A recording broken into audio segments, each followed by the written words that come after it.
मनलाई भना हे देउसरी भना हे वर्षमा दिनको हे चाडबाड आयो हे दिनमै पर्ने हे मनलाई मर्ने हे घर बेटी बाबा हे घर बेटी आमा हे आइपुगे हामी हे देउसरी खेल्न खुसियालीको मौका आएको छ।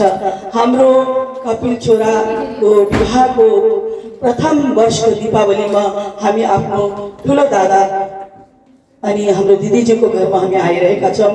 हाम्रो तीज कमिटीको तर्फबाट समस्त परिवारलाई बहुत बहुत शुभकामना, अर्को वर्षको लागि शुभकामना दिँदैछु।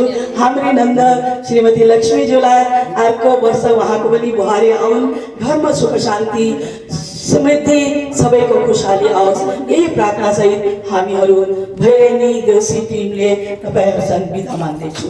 धन्यवाद। Happy Diwali! Happy Diwali!